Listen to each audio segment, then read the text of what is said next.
happy morning everybody. Happy noon. So today is May 1, no? Celebration tayo ngayon sa Labor Day. Today is Labor Day sa Pilipinas, guys. At sana ay nasa mabuting kalagayan niya, guys. So nandito tayo ngayon, guys, no? Nandito tayo ngayon. Sorry, medyo mabilis yung event, may job fair event ang Sinyo Manila. Dito sa may Robinson Manila, guys. Sa mga wala pang trabaho ngayon, so I invite you guys to come here, no? Sa job fair, no? Here in Robinson Manila, guys. Isa sa programa ito ng City of Manila. So yung City of Public Employment Services. Wala pang trabaho, no? Pwede kayong pumunta dito, guys, no? Ayan. Maya-maya hintayin din natin si Yorme. Pupunta maya-maya si Yorme dito, no? So, ikot muna tayo kung ano yung mga trabaho meron dito. So, tignan natin mga aplikante kung paano sila nag-a-apply. Ano yung ginagawa nila, nag-a-assist na. Tignan yung resume, ini-interview. Usually, ang mga participating agencies at company ko ay mga manpower services. Ito po sa may podium. Kita nyo.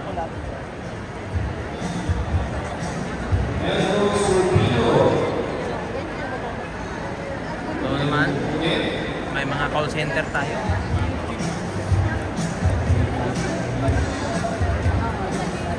Annie Jane sa Binorio Tomas.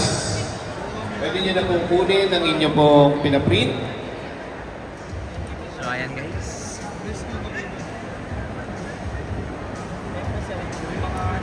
So ikotin natin, guys, yung mga kumpanyang meron dito, guys, ha? Para makita nyo kung baka meron kayong posisyon na available dito, makikita nyo. Meron din na Basta certificate driver. Cesar Luson. Cesar Luson, pwede mo nang kunin ang iyong pinaprint. dito may pinipilahan.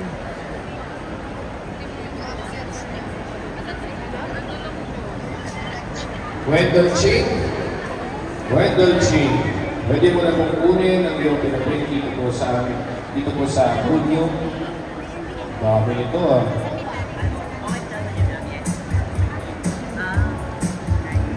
Ganito na lang po. Pa-claim na lang po sa booth po ng Dole NCR yung inyo pong mga pinaprint. No, i-mention ko na lang po. Dito na lang po kunin sa booth Malakas na. uminom, pwede dito. Sir Ian. Depende po man sa hawak ng po naman. Pero hindi naman sa Sorry ka. Mas malamig ka sa- Mayroon din mga participating videos dito, guys. That's Elijah Primero. Marami kang pinaprint dito. So, pwede mo na siyang kunin. No? Shani Blanchett, manpower. Germar, manpower. Marami mga manpower dito, guys. Mga power. So, ito ang tutulong sa atin, guys, na makapaghanap ng trabaho. So, yung mga wala pang trabaho, guys, punta na kayo dito. At alam mo naman, mahirap ang buhay ngayon, no? Ang hirap ng buhay, Mr. mahal. Darwin Sadsad. So, maganda nang makakita ka ng trabaho ngayong One panahon page to. ka. Sana nagdagdag ka pa. Dagdagan mo ng mga 5 to. Para more chances of landing a job. Para mag-hots tayo. Maya guys, And sa Maria, mag-interview tayo randomly, no? Sa mga aplikante Ito dito. ang aking yan. Yung kanyang curriculum vitae.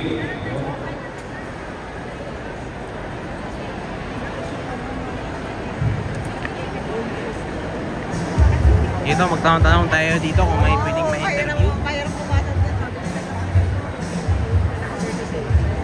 Kay Kuya. Kuya, okay ka lang ba i-interviewin, Kuya? Pagod na, kuya. Ha? Pagod na. Pagod na. Tanungin kita, anong masasabi mo ngayon sa proseso dito ngayon? Okay ba? Kailangan ba i-improve? O anong kailangan i-improve natin? Okay naman, sadyang madami lang talagang tao. Maraming tao talaga. Pero sa ngayon, anong process ka na ba? Oh, Anong process, saang steps ka na ngayon? Waiting lang po papuntang booth 53. So, hoping ko good luck sana matanggap pala agad. Thank you. Kasi, o nga, maraming mahalang Ayaw bilihin. na natin dito. Ha? Ayaw na natin dito. Mag-abroad ata si Kuya. So, congrats Kuya. Sana matanggap ka on the spot agad. So, sige Kuya ha. Thank you. So, ayun, yung interview natin yung isa nating randomly yung interview natin yung isang aplikante.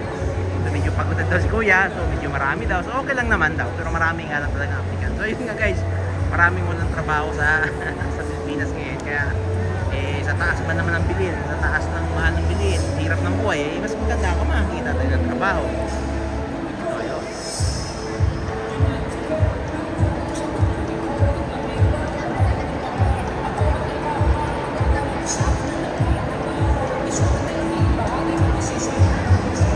Dito naman. So, try natin guys, mag-interview ng isang employer para malaman natin kung anong masabi nila sa job fair na ito. Tignan natin. Kasi kanina, nag-interview na ng isang applicant and employer naman ang interview natin. Hanap tayo ng isang employer dito.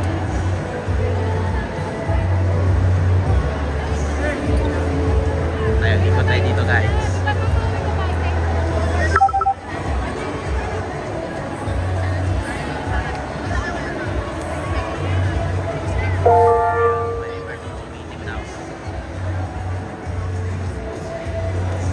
Ate, okay ka lang ba interviewin para lang malaman natin kung anong i-improve, anong kumusta ang kung sa job fair, medyo mayayain si ate.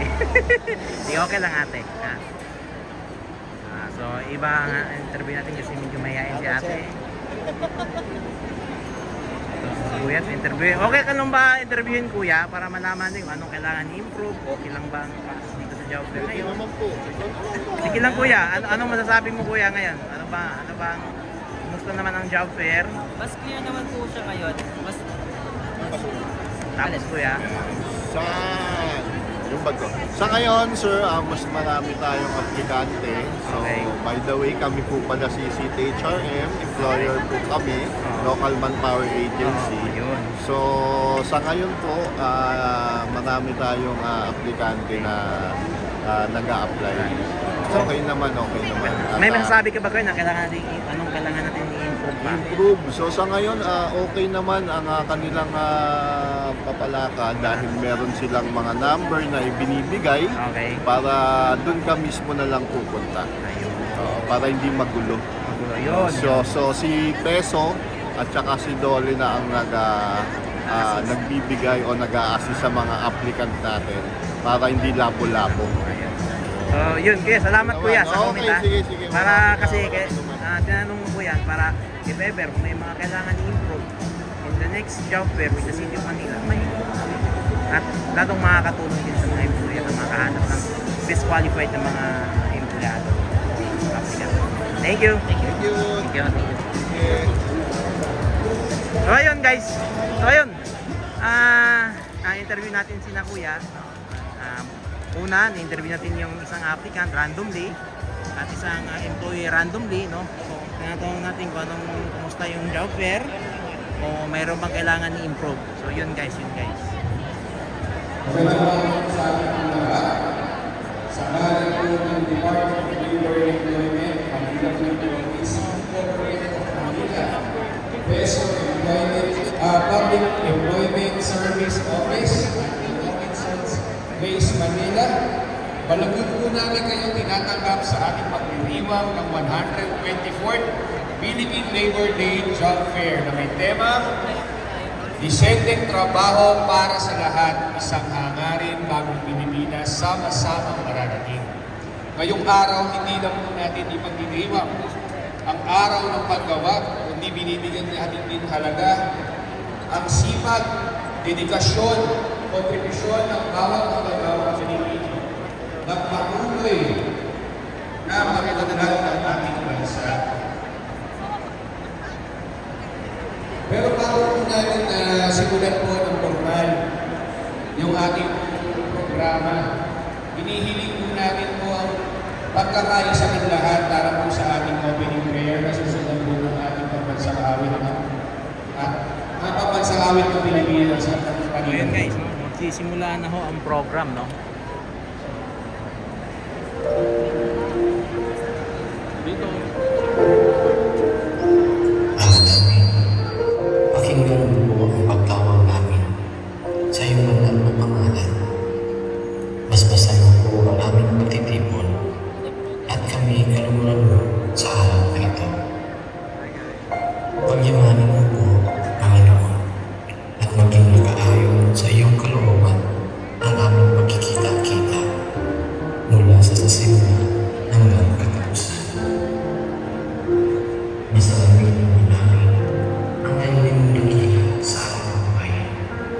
At may siguro namin ngayon ang aming kamay na may kakampihan at pagiging sa aming kalaman. Kami po ay naniniklo sa iyong harapan na kami iyong patnubayan at iwaksi sa aming kaisipan ang anumang masasamang kaisip, inggit at pakikipag-alit sa aming mga kasama.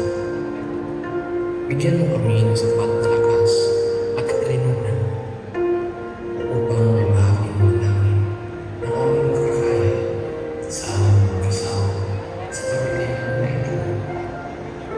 Ilan mo sa ating mga puso ang mga na hindi naghihintay ng mga kapatid. Bukos sa iyong kasasalan na nagkakaroon ng mga pagkakaroon ng Amen.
Maraming salamat po. Maaari na po tayong maupo.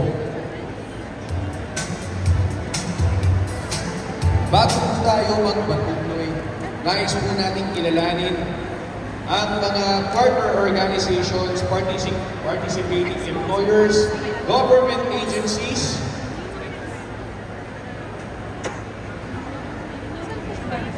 at syempre ang ating mga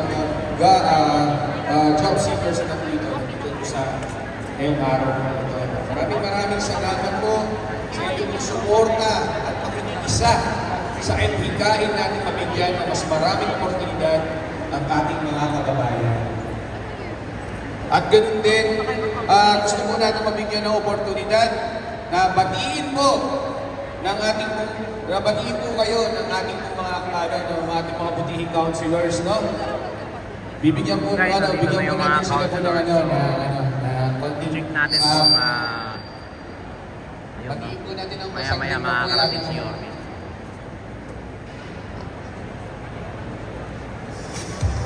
Yung mga counselor ng Maynila. Pagbibigay po ng konting pagbati po ang ating pong isang counselor, Attorney JB Hison. Konting palakpakan naman po.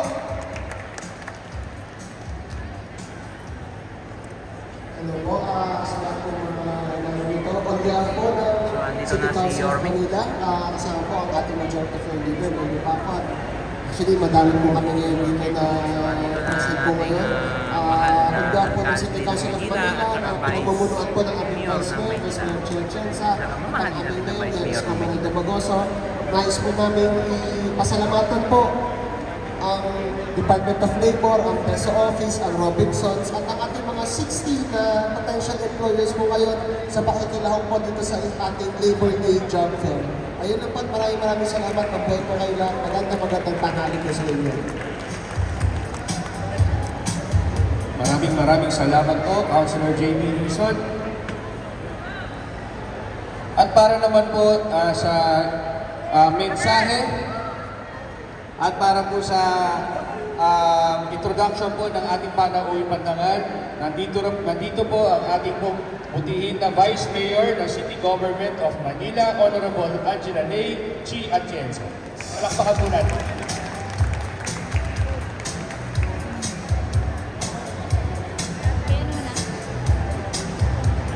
Magandang hapon po, tanghali. Anong oras na ba? Magandang tanghali po sa inyo lahat. Kanina po kasi kami nag-iikot ni Yorme.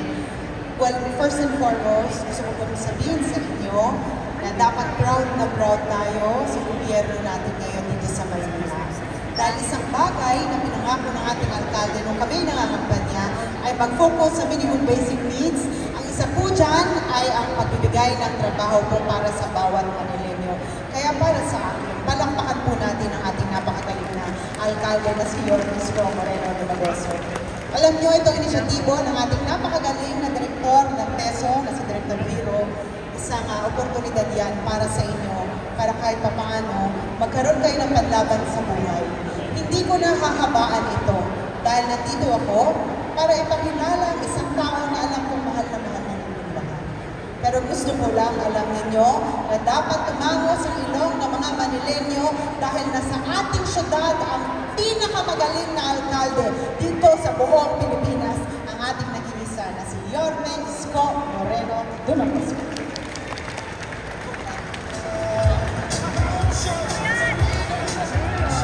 Hi! Hello! Sino hindi pa kumakain? Nasa kamay? Okay, mag-alala, hindi kayo nag-iisa. Lilipas din yan. But anyway, good afternoon sa inyong lahat. No? I'm happy and excited for you. This is an activity and hosted by your city government at ang partner natin sa national government and private sector. I'm happy to announce that in this corner, 39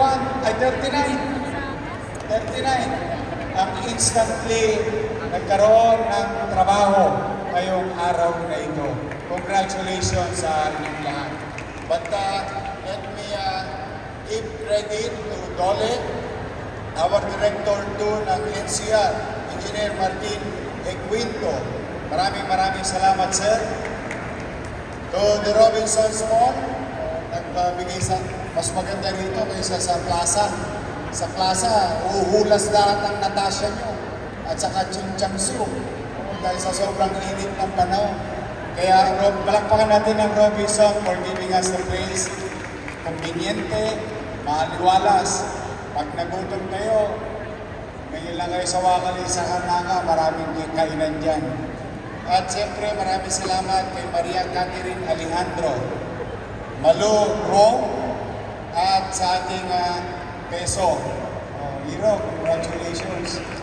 Palakpakan naman natin yung City Government Employment Office.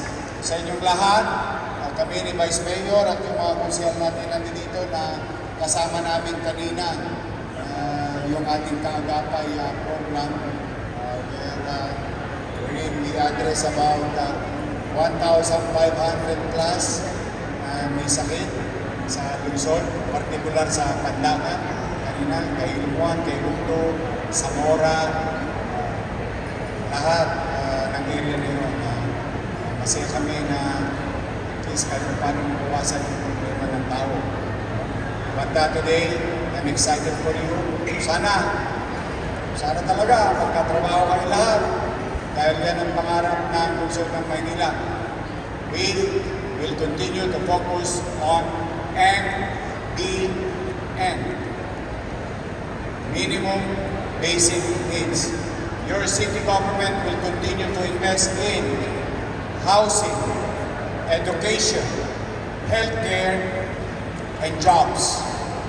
Jobs, jobs, jobs. That's why sa Manila, pinaluwag ko ang polisiya ng pagnenegosyo. Magaan pagbukas ng negosyo sa lungsod. Because if business will prosper, business will grow, jobs is needed. And that is my dream and aspiration to Manilans, at some of you are non-Manilans, that here in Manila there is a window of opportunity. So good luck sa mga may interview, sa mga kasaping kumpanya. Maraming salamat sa inyo. Jess, okay ka lang? Maraming dalaga rito. Kasi civil pa to si Jess ko. Hinahanap ko to ng partner. But for the meantime, I don't want to disturb the activity. We just wanted to wish that yung pangarap nyo today ay makita ninyo. At meron lang akong pakiusap, ha? Huwag nyo ako ipapahiya. Pag may trabaho na kayo, magsikap kayo maigi. Dahil ang hirap maghanap ng trabaho. Ang hirap din maghanap ng trabahante sa loob ng krisis. Pag may krisis, ang unang tinatamaan, negosyante. At ang susunod na dyan, employer. That's why when you have an opportunity, galingan ninyo. Make us proud, your city government, and we will not stop in our own little way to look and create opportunity for everyone to work inside the city of Manila. Muli, God bless you all. Magpalain nawa kayo ng buong Megapan. Sa ating national government, thank you very much. To the private sector, thank you very much. Maraming salamat. And Manila, God first. Thank you.